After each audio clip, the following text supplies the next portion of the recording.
السلام علیکم ناظرین، اسپارک ٹی وی کے ساتھ میں ہوں آپ کا میزبان محمد ثروت۔ اور ناظرین، آج میں آپ کے لیے ایک ایسی موٹیویشنل سٹوری لے کر آیا ہوں۔ یہ سٹوری خاص طور پر ان لوگوں کے لیے ہے جو مجھ سمیت کہتے پھرتے ہیں کہ جناب ہمیں کوئی کام نہیں مل رہا، ہم لوگ کیا کریں، ہم لوگ کہاں پر جائیں، اور شکر ادا نہیں کرتے کہ اللہ تعالیٰ نے ان سب کو صحت مند، تندرست و توانا بنایا ہے، اور تمام ان کے باڈی کے جو اعضاء ہیں وہ تمام تر جو ہیں اس طرح سے بنائے ہیں جس طرح سے وہ اس کے حقدار ہیں۔ لیکن آج ہمارے ساتھ ایک ایسی شخصیت موجود ہیں جن کا نام محمد سلطان ہے۔ ان کی سٹوری کیا ہے ہم ان سے جانتے ہیں، لیکن یہ بات کرنے سے پہلے میں آپ کو بتا دوں، محمد سلطان جو کہ ایک کشمیر کے گاؤں میں بلے پڑے ہیں، چھوٹی سی عمر میں ان کو جب یہ پیدا ہوئے تو ان کے جو ہم اگر یہ کہیں کہ ان میں اللہ تعالیٰ کی طرف سے کچھ ایسی خوبیاں تھیں، یہ کچھ ڈفرینٹلی ایبل پیدا ہوئے تھے۔ ان کے ہاتھ پاؤں جو تھے وہ صحیح طرح سے حرکت نہیں کر سکتے تھے، ان کے جو پاؤں تھے وہ بھی پوری طرح سے پراپر حرکت نہیں کر سکتے تھے۔ جب یہ پیدا ہوئے 2 سال کی عمر میں ان کے باپ نے ان کو ساتھ رکھنے سے انکار کر دیا، اور یہ کہہ کر چھوڑ دیا کہ جب یہ بڑا ہو جائے گا تو لوگ کیا کہیں گے، یہ کیا کام کرے گا، لوگ تو مجھے باتیں کہیں گے۔ اور اسی عرصے کے دوران ان کے والد نے ان کی والدہ کو طلاق بھی دے دی، کیونکہ اس کی وجہ یہ تھی کہ اگر یہ ایسا ہوا ہے تو میرے مزید اور بچے جو ہیں وہ بھی خدا نہ خواستہ معذوری کا شکار ہوں گے۔ اس کے بعد انہوں نے ہمت نہیں ہاری، یہ وہاں پر رہتے رہے، اکیلے رہتے تھے وہاں پر۔ اور اگر یہ کہانی میں انہی کی زبانی سناؤں تو آپ کو بہتر انداز میں وہ بتا سکیں گے انہوں نے وہ کیا تنگ دستیاں کاٹی ہیں، وہ کیا چیزیں انہوں نے برداشت کی ہیں، جو آج میں ہم اپنے اسپارک کے ویورز کے لیے لے کے آئے ہیں۔ السلام علیکم۔ وعلیکم السلام۔ کیسے ہیں سلطان صاحب آپ؟ الحمدللہ، شکر اللہ کا۔ ذرا اپنی آپ بیتی آپ بتائیں کہ جس انداز میں آپ جہاں پر آپ کی پرورش پائی اور آج آپ اس مقام پر ہیں، تھوڑا سا اپنا ریویو بتائیں کہ آپ کیا معاملات ہوئے، کیا آپ کے ساتھ واقعات پیش آئے اور آپ یہاں تک کیسے پہنچے؟ جیسا کہ آپ نے بتایا کہ میرا تعلق وادی نیلم آزاد کشمیر سے ہے، اور میں ایک غریب خاندان میں ہی تھا۔ تو میرے والد اور میری والدہ دونوں میں آپس میں کزن تھے، ان کی شادی ہوئی، میری والدہ بھی میری طرح ڈسیبل ہے، تو میں بھی جو ہے ڈسیبل پیدا ہوا ہوں۔ تو والد صاحب نے میری والدہ کو طلاق دے دی، دو سال کا تھا میں تقریباً۔ اس کے بعد جو ہے میں وہ چاچو، ماموں، نانی نہیں تھے، دادی، اس طرح رہتا رہا ہوں، 2 مہینے ایک جگہ، 2 دوسری، 2 تیسری جگہ، جب تک کہ میری عمر 10-12 سال ہو گئی۔ میں اسکول نہیں گیا۔ اچھا، جب آپ کے والد نے آپ کو 2 سال کی عمر میں چھوڑ دیا تو یہ جو آپ نے ذکر کیا 2 سال سے 10 سال کی عمر کا عرصہ، یہ آپ کہاں پر رہے؟ یہ جیسا میں نے بتایا کہ 2 مہینے والدہ کے پاس، 2 مہینے چاچو کے پاس، ایسے ہی مطلب آنا جانا لگا رہتا تھا، ادھر ادھر۔ مجھے مارتے یا ڈانٹتے تھے تو میں خود بھاگ کے والدہ کے پاس چلا جاتا تھا۔ تو ایسے ہی۔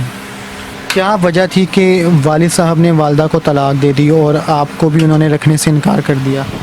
اس کی وجہ یہی تھی کہ میری والدہ ڈسیبل تھی، میں بھی ڈسیبل پیدا ہوا ہوں، تو اور ماشاءاللہ میرے والد صاحب اچھا کام کرتے تھے کراچی میں، مطلب ہے کہ اس دوران میں وہ 1.5 لاکھ کما لیتے تھے مہینے کا۔ تو لیکن وہ جو میرے والد کے جو دوسرے چاچو ہیں نا، انہوں نے ان کا اپنا رشتہ دیا، ان کو اس کو چھوڑ دو، اور وہ ادھر ہی چلا گیا۔ تو میں اکیلا رہ گیا، مجھے ساتھ نہیں لے کے گئے۔ والدہ جو ہے وہ اپنے گھر چلی گئی، تو وہ ان کے پاس میں جاتا تھا، 2 مہینے 1 مہینے رہتا تھا، بس زیادہ وہاں بھی نہیں رہ سکتا تھا، کیونکہ وہ میرے جو والدہ کے بھائی تھے یا میرا نانا ابو تھا، پیار تو وہ مجھ سے کرتے تھے، لیکن پھر ایک جب انڈائریکٹلی کسی کا بچہ جب ہوتا ہے، جب والدہ یا والد نہ ہوں تو کوئی دوسرے برداشت نہیں کرتے۔ وہ ایسا ہی تھا کہ مجھے دنیا کی وجہ سے جو مجھے وہ وہاں آنا جانے دیتے تھے، ادروائز ایسا نہیں تھا کہ یہ ہماری ذمہ داری ہے۔ تو یہ تمام عرصے میں آپ کے ذہن میں کیا خواہشات جنم لیتی تھی، کیا سوچتے تھے؟ اور آپ نے جیسا کہ آپ نے ذکر کیا کہ پوری آپ یہاں تک آپ کی ایک پوری جرنی ہے، کون سی ایسی ہمت تھی، کون سی ایسی وہ باتیں تھی جس نے آپ کو کبھی ہمت نہیں ہارنے دی؟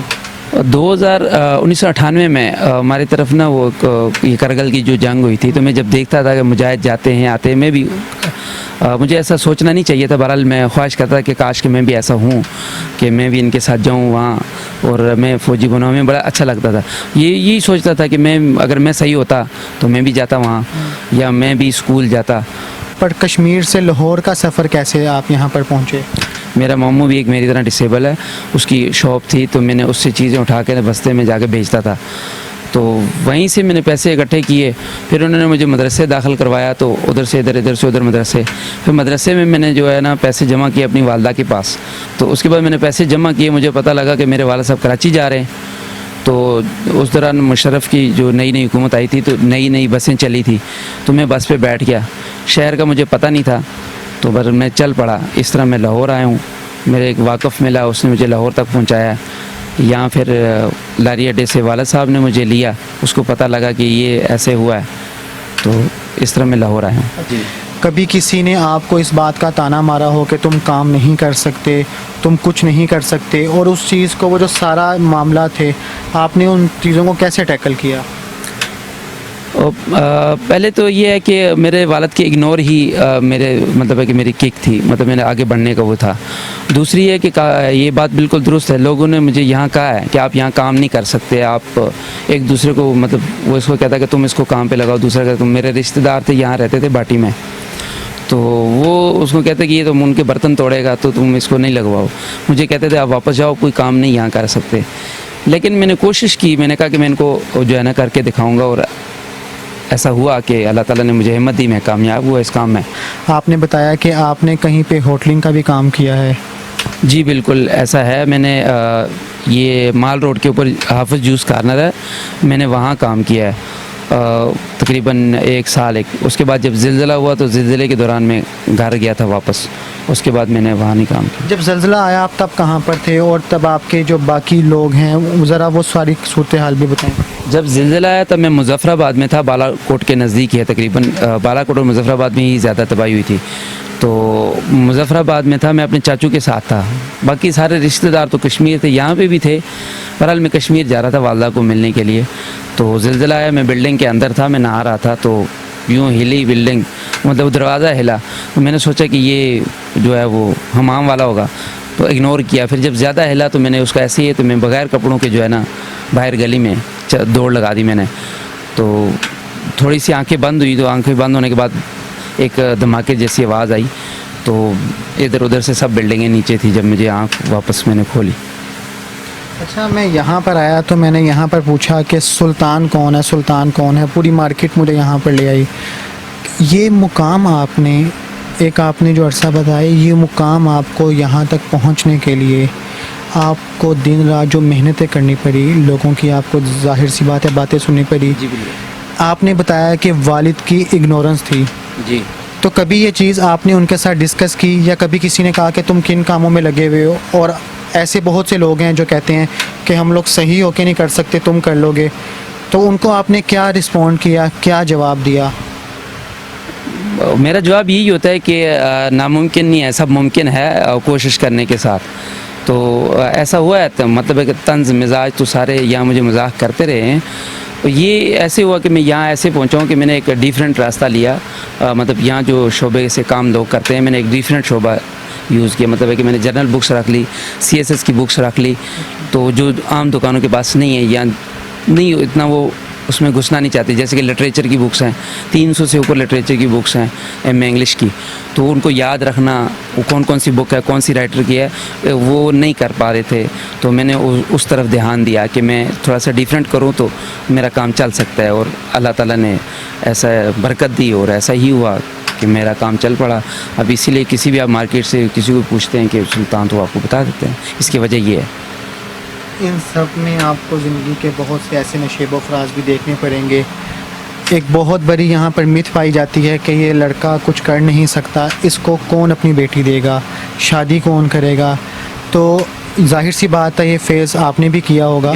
جو جب آپ کسی کو بات کرتے تھے شادی کے لیے, تو لوگوں کا کیا رد عمل ہوتا تھا, اور پھر دل میں کچھ ایسا نہیں آتا تھا کہ میرا زندگی میں کیا مقصد ہے؟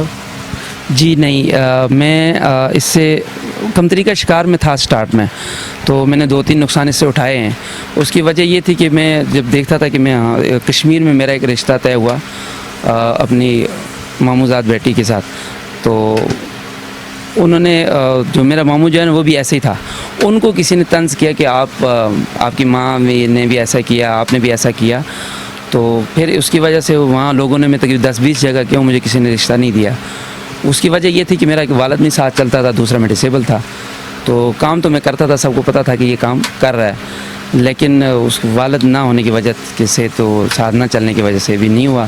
دوسرا یہاں پہ ایسا ہوا, میرے کوئی مطلب ہے کہ جو دوست یار کہہ لیں آپ, انہوں نے کہا کہ لوگ پہلے یہ سوچیں گے کہ ہم اس کو رشتہ دیں گے تو ہو سکتا ہے اس کے بچے بھی ایسے پیدا ہوں, وہ ایسے سوچیں گے, پر ایسا نہیں ہوا. میں نے یہاں جب شادی کی تو الحمدللہ میرے بچے دونوں بالکل فٹ ہیں اور ماشاءاللہ ایکٹیو بھی ہیں, صحیح ہیں. تو جب آپ نے شادی کی, شادی کا رشتہ آپ نے خود کیا, خود محنت کی, کسی کے ذریعے کروائی, کیا انہوں نے کچھ کہا نہیں؟ یہ ذرا واقعہ ہم اصل میں ان لوگوں کو یہ دکھانا چاہ رہے ہیں جو لوگ یہ کہتے ہیں کہ اگر ایک شخص جو ہے وہ ڈسیبل ہے, وہ زندگی میں کچھ نہیں کر سکتا. اگر آج ہم ان کے ساتھ موجود ہیں, صرف ان کی محنت, ہمت اور بہادری کی وجہ سے ان کے ساتھ موجود ہیں, جو کہ ہم آپ کے ساتھ ان کی سٹوری ڈسکس کر رہے ہیں. ہمارا قطعاً یہ مقصد نہیں ہے کہ ان کے وہ جو انہوں نے صحبتیں برداشت کی ہیں وہ نچوڑیں, لیکن یہ آپ لوگوں کے لیے ہے کہ آپ لوگ ہمت کریں. آپ ذرا ہمارے دیکھنے والوں کو بتائیں.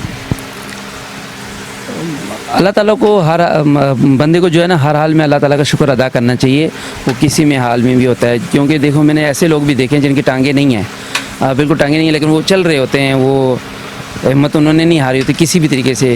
وہ کوئی دھاپڑے میں بیٹھا ہوتا ہے, اس کو گھما کے چل رہا ہوتا ہے, مانگ تو وہ بھیک رہا ہوتا ہے لیکن وہ چل رہا ہوتا ہے اس دنیا میں. تو آپ نے کیوں نہیں بھیک والا راستہ اختیار کیا؟ یہ تو بہت آسان تھا. نہیں, وہ میرے لیے بہت مشکل تھا, وہ بہت مشکل کام ہے, اس میں مہینوں جیسے نہانا نہیں پڑتا, وہ میں نہیں کر سکتا کیونکہ مجھے پسینہ بہت زیادہ آتا ہے. میں روزانہ سوٹ چینج کرنا پڑتا ہے اور روزانہ مجھے نہانا پڑتا ہے, تو وہ بہت مشکل راستہ ہے اور اللہ تعالیٰ اس سے بچائے. آپ نے بھیک مانگنا ایک لعنت ہے, تو میں تو اس یہ خاص طور پر ان لوگوں کے لیے کہ یہ دوبارہ ذرا اپنے الفاظ ریپیٹ کریں کہ بھیک مانگنا ایک لعنت ہے. یہ اللہ تعالیٰ مطلب ہے کہ قرآن میں ہے کہ بھیک مانگنا لعنت ہے, مطلب بھیک نہیں مانگنی چاہیے, یہ کوئی اچھی بات نہیں ہے, نہ تو ہمارے ملک کے لیے اچھی ہے پریزنٹ کرنے کے لیے, اور نہ ہی ہمارے جو مطلب خاندان رشتہ دار کہہ لو. اچھا, یہ ہماری ویڈیوز یقیناً بہت سے لوگ دیکھ رہے ہوں گے, شاید آپ کے والد بھی دیکھ رہے ہوں. جو آپ نے ذکر کیا کہ آپ کو ان کی وجہ سے ہی جو ہے آپ کو ایک کک ملی, آپ نے آج الحمدللہ آپ اس مقام پر ہیں کہ آپ یہ اسکرین میں دیکھ سکتے ہیں کہ پوری انہوں نے ہر قسم کا لٹریچر جو ہے ان کی دکان میں موجود ہے. اپنے والد کو ذرا ایک پیغام دیں کہ انہوں نے اگر آپ کو اگنور کر دیا, آج اپنے آپ کو اپنے یہاں پہ ایگزسٹ کروایا ہے, تو وہ کیا ہے؟ اگر انہوں نے اگنور کیا, اس کی وجہ سے میں یہاں ہوں. اگر وہ اگنور نہ کرتے نا تو میں اپنے جو دوسرے بھائی ہیں, میرے ستیلے بھائی بہن بھائی ہیں, میں ان کا غلام بن کر رہ جاتا. اور ایسا ہوتا ہے وہاں ہمارے معاشرے میں, جو تھوڑا سا اب نارمل یا ڈسیبل ہوتا ہے نا, تو وہ صرف گھر کے کام میں لگا رہتا ہے.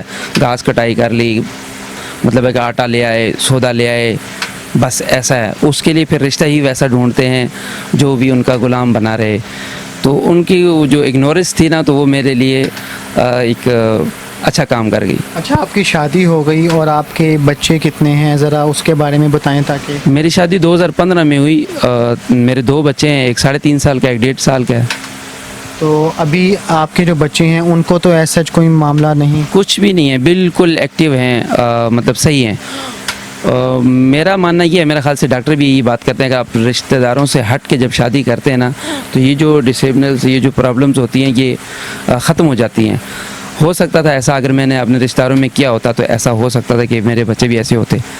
کیونکہ جیسا کہ میرے ماموں نے کیا, میرے جو دوسرا ماموں اس کا بیٹا بھی ہے, اس کے پاؤں پیچھے کی طرف تھے, لیکن اس نے اس کو سنبھالا, اس نے اس کو آپریشن کروایا بچپن میں, اب وہ صحیح چل رہا ہے. بہت سے ایسے لوگ ہیں جو اپنے آپ کو کام نہیں کرتے, کہتے ہیں کہ ہم لوگ کام کریں گے تو ہمیں کام نہیں ملے گا.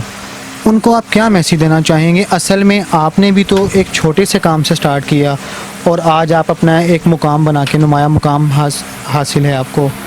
تو وہ کون سی ایسی وجوہات ہیں, ان کو بالائے طاق رکھ کر انسان اگر کوشش کرے تو وہ کامیاب ہو سکتا ہے؟ دیکھیں, وہ کہتے ہیں کہ محنت کا پھل رائگاں نہیں ہوتا, کوشش کرنی چاہیے. آپ اگر ایک کام میں نہیں آگے جا سکتے, آپ دوسرا کام کر لیں, کام چینج کر کے دیکھ لیں. یا اگر آپ کو پتہ ہے کہ میں اس گول کو پال کر لوں گا تو اس میں جٹے رہیں, کہیں نہ کہیں آپ کو کامیابی ملے گی ضرور. تو یہ کہنا کہ یہ نہیں ہو سکتا, یہ نہیں ہو سکتا, وہ نہیں ہو سکتا, یہ بھی غلط بات ہے. مطلب میں نے اکثر دیکھا ہے کہ یہ ہاتھ نہیں ہے تو وہ اس کو یہ ننگے کر کے تو باقی سب ٹھیک ہوتا ہے, وہ مانگ رہا ہوتا ہے. یا ایک ٹانگ نہیں ہے تو وہ ایک لکڑی پکڑی ہوتی ہے تو مانگ رہا ہوتا ہے. یا پھر تھوڑا سا ہاتھ مڑا ہو تو وہ مانگ رہا ہوتا ہے, حالانکہ دوسرا ہاتھ ٹھیک ہوتا ہے. تو تو یہ میرا تو ان کے لیے یہ میسج یہی ہے کہ وہ اللہ تعالیٰ سے معافی مانگیں، اور اگر کسی کو کوئی ایسا ہے جہاں تک میری پہنچ ہے جو میں کر سکتا ہوں تو میں بھی تعاون کروں گا، کوئی اگر ایسا کوئی کنٹیکٹ کرتا ہے۔ یہ آپ نے ذکر کیا کر سکتے ہیں، یہاں پر میں ناظرین آپ کو بتاتا چلوں کہ یہ نہ صرف ایک خود لوگوں کے لیے موٹیویشن ہے بلکہ ان لوگوں کی مدد بھی کر رہے ہیں۔ ایک ان کی فاؤنڈیشن یہ رن کر رہے ہیں کاردار کے نام سے، یہ بلکہ محنت کر کے خود بھی ساتھ کر رہے ہیں اور لوگوں کی مدد بھی کر رہے ہیں۔ تو یہ جو آپ کے مائنڈ میں کنسیپٹ آیا یہ کیسے آ گیا؟ یہ فاؤنڈیشن کا جی سر جی 2012 کی بات ہے کہ ہم بیٹھے تھے ویسے لوڈو کھیل رہے تھے، تو ہمارے معاشرے میں کوئی مسئلے مسائل تھے، مطلب بھائی دوسرے بھائی سے ویسے ہی روٹ کے بیٹھا ہے، کوئی وجہ کوئی بھی نہیں ہوتی، تو ہم نے سوچا کہ کیوں نہ کوئی ایسا کام کیا جائے کہ جس سے یہ آپس میں مل بیٹھیں، یہ جو بلا وجہ کا ناراضگی ہے یہ ختم ہو۔ لیکن ہم نے بنائی، ہم نے لوگوں سے بات کی اپنے لوگوں سے، لیکن اس کا ڈائریکشن کچھ اور نکل گیا۔ ہم نے وہ پھر فاؤنڈیشن کی طرف چلے گئے، ہم نے چندہ اکٹھا کرنا شروع کیا۔ ہم ماہانہ 100 روپیہ دیتے ہیں، کوئی زیادہ نہیں دیتے۔ اس کا ریزن ایک اور بھی ہے جو 2015 میں نے مناظر دیکھے تھے، وہ یہ تھے کہ فارن جو تھی جو فاؤنڈیشنیں تھی وہ ہماری ماموں بہنوں کی تصویریں لے کے جاتے تھے، اور امریکہ 7 سمندر پار ہے اس ٹائم، وہ اگر ہمارے یہاں آ کے مدد کر سکتا ہے تو ہم کیوں نہیں کر سکتے۔ ایک تو یہ چیز تھی، کیونکہ وہ جو دوسری فارن تنظیمیں تھیں نا وہ ہمارے ذہن میں میرے ذہن میں بیٹھی کہ یہ اگر یہ وہاں سے یہاں تک پہنچ سکتے ہیں، ہم بھی یہاں سے وہاں تک پہنچ سکتے ہیں، مشکل نہیں ہے۔ تو دوسرا یہ تھا یہاں کوئی ڈیتھ ہوتی تھی 40,000 روپیہ یہاں ایمبولینس لیتی ہے، 40,000 یہاں سے ایمبولینس لیتی ہے کشمیر تک باڈی کو لے جانے کے لیے، تو وہ نہ تو میں دے سکتا ہوں نہ آپ دے سکتے ہیں نہ دوسرا، تو وہ ہم ہمت ہار جاتے تھے۔ اب ہم نے یہ شروع کیا کہ ہم نے ایک 100 روپیہ جمع کرنا شروع کیا۔ ہم جب 40 لوگ ہو گئے پھر ہم ایک ہنگامی فنڈ اکٹھا کرتے تھے، مطلب ہے کہ 500 دے دیتے تھے، تو پھر وہ باڈی کشمیر چلی جاتی تھی۔ اور ایسا میرے ساتھ بھی ہوا، میرا شادی کے بعد ایکسیڈنٹ ہوا، یہ اس میں پلیٹ ڈلی ہوئی ہے، تو مجھے فاؤنڈیشن کی طرف سے بھی پیسے ملے، انہوں نے میرا خیال کیا، لیکن تقریباً 20-25 ہزار ملے مجھے، میرا گھر کا خرچہ چلتا رہا 2-3 ماہ۔ تو اس لیے ہم نے یہ بنائی ہے کہ ہمارے جو کشمیر کے لوگ یہاں ہیں ان کی کوئی مدد کوئی نہیں کرتا، کوئی بیمار ہو جاتا ہے یہاں کے لوگوں کی بھی مدد کرتے ہیں، کسی کا بل 4-5 مہینوں کا پینڈنگ ہے وہ اتار دیتے ہیں، کوئی خون کسی کو چاہیے وہ کوشش کر لیتے ہیں۔ جی ناظرین، آپ نے محمد سلطان کی باتیں سنی، یقیناً ناظرین یہ ایک لمحہ فکریہ ہے کہ میں نے جب ان کی باتیں سنی اور ان کے چہرے پر جو مسکراہٹ تھی وہ اس بات کا منہ بولتا ثبوت ہے کہ اگر انسان ایک عزم کر لے کہ میں نے یہ کام کرنا ہے اور میں اس گول تک پہنچ جاؤں گا تو یقیناً وہ گول لازمی حاصل کر لیتا ہے۔ جب ہم نے ان سے پوچھا کہ آپ کو اپنی زندگی سے کوئی گلہ شکوہ ہو تو انہوں نے بالکل ہنس کے مسکرا کے یہ کہا مجھے بالکل گلہ اور شکوہ نہیں ہے، کیونکہ اگر میرے والد مجھے اگنور نہ کرتے تو میرے اندر یہ جذبہ نہ آتا کہ میں کچھ کر سکتا ہوں۔ اور یہ ہمارے لیے خاص طور پر ان لوگوں کے لیے ہے، جیسا کہ انہوں نے ذکر کیا کہ میرے بھی ہاتھ کو جو ہے صحیح طرح سے پورا مڑتا نہیں، لیکن میں ایون کہ میں مانگنا جو ہے مجھے حقارت لگتا ہے کہ میں اتنے دن گندا نہیں رہ سکتا۔ اگر یہ شخص جو ہے یہ شخص محنت کر کے یہاں پر اس مقام پر پہنچ سکتا ہے تو ہم لوگ کیوں نہیں کر سکتے؟ یہ بات ہمارے لیے لمحہ فکریہ ہے۔ میری یہ ان لوگوں سے التجا ہے کہ جو لوگ یہ ویڈیو دیکھ رہے ہیں اس کو زیادہ سے زیادہ شیئر کریں تاکہ یہ ویڈیو ان لوگوں تک پہنچ سکے جو لوگ یہ کہتے ہیں کہ ہم لوگ جو ہیں معذور ہیں، ہم لوگ اگر یہ کریں گے تو ہمیں جو ہے کوئی ایکسیپٹ نہیں کرے گا۔ آج اس بندے نے، اس شخص نے اپنے آپ کو منوایا ہے اور آج یہ آپ کے سامنے ہے۔ اگر آپ کے پاس بھی کوئی اس طرح کی موٹیویشنل سٹوری موجود ہے تو آپ لوگ ہماری ٹیم سے کانٹیکٹ کر سکتے ہیں تاکہ ہم لوگوں کو زیادہ سے زیادہ آپ لوگوں کی سٹوریاں پہنچا سکیں۔ اسی کے ساتھ اپنے میزبان محمد ثروت کو اسپارک ٹی وی کے ساتھ دیجیے اجازت۔ اللہ حافظ۔